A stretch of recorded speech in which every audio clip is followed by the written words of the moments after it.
Alright, so for today's snack, we're going to stick with our veggies. And what we're going to be trying today are some raw, crunchy green beans.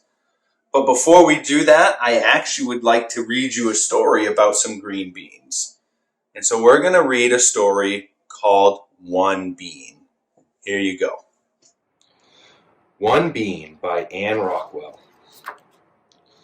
I had one bean. It was dry and smooth and hard.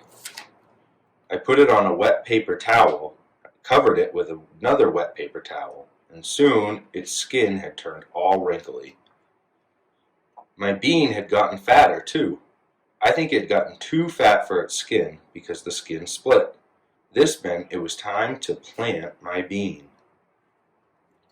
I filled a paper cup with black potting soil. Then I laid my fat, wrinkly bean in the cup and covered it with soil. I watered it when the soil was dry, and even though I couldn't see my bean hidden under the damp, black soil, I watched for it every day. Then one day, just like this in the story of Jack and the Beanstalk, something wonderful happened. A greenish-white stalk poked up from the soil, and my bean was dangling from the end. Soon 2 leaves grew on my bean plant. These were shaped like Valentine's hearts.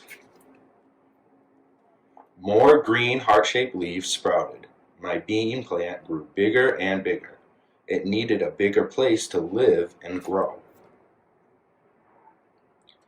I filled a flower pot with potting soil. Very gently, very carefully, I took my one bean with its bright green leaves and roots spreading through the black, moist soil out of the paper cup. I planted it in the flower pot where it could stay. Sunshine shone on it and made my bean plant grow some more. One day I saw lots of little green bumps on my bean plant. Those little green bumps are called buds.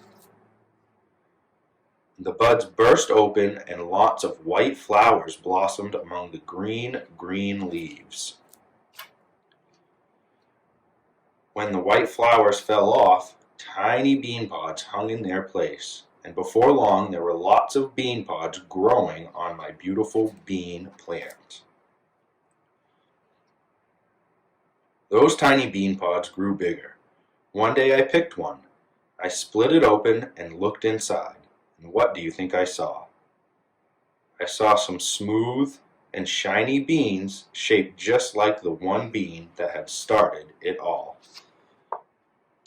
I picked a few bean pods and ate the beans that grew inside them, and they were very, very good.